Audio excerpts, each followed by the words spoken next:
Students, we will discuss about Indian trade and colonialism. British colonized India in 17th, 18th, 19th century. And what was the situation of the Indian trade in their colonial period? So UK government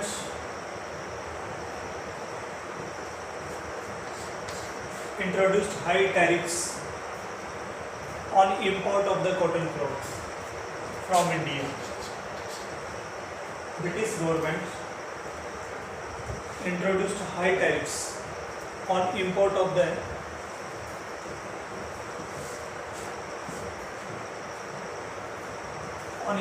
cotton cloths. British government ने cotton cloth के import के ऊपर high tariff introduce कर दिया, यानी ज़्यादा tax लगा दिया। भारत से कपड़ा नहीं जा सकता ब्रिटेन में।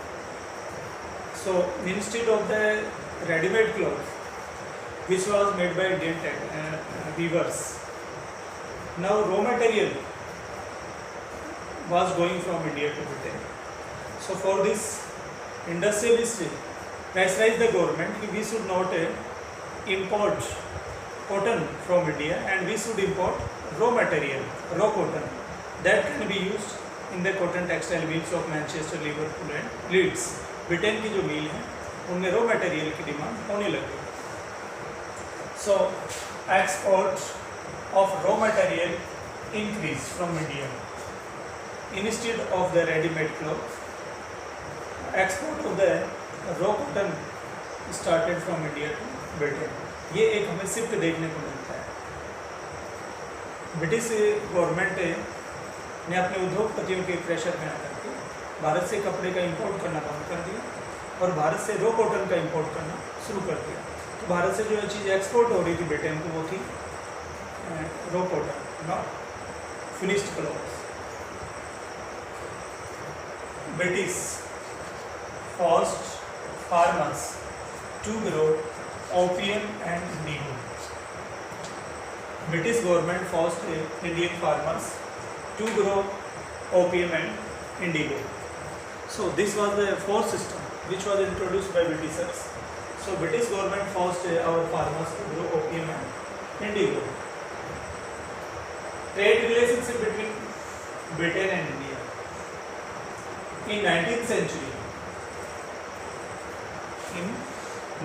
century, what were the trade relationship between India and Britain?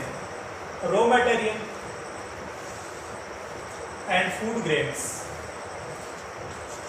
were exported to Britain from India.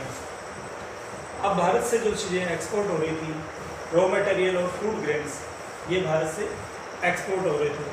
Indigo, opium, these items were also exported from India to Britain. So these are the sugar cane, cotton, jute, silk. These were the items which were used as the commercial commodities were also exporting from India to Britain. So raw material and food grains were exported to Britain.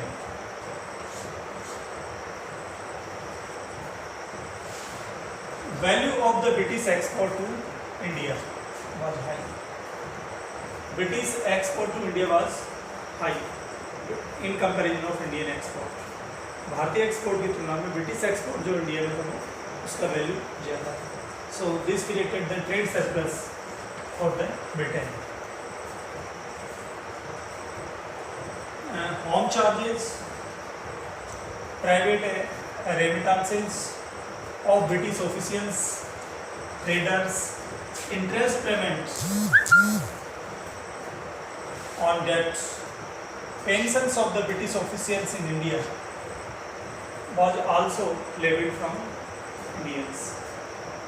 Bharat से जो पैसा Britain के ऊपर खर्च हो रहा था उसमें home charges, private remittances of the British officials, traders and interest payment on debt, कर्ज के ऊपर जो ब्याज लग रहा है वो इंटरेस्ट पेमेंट। इसके अलावा private remittances of the British officials and traders as well as pensions of British officials in India. These were expenses which were borne from Indian and Indians were affording this surplus. expenditure on the duties of agriculture. So this is the situation of India and Britain.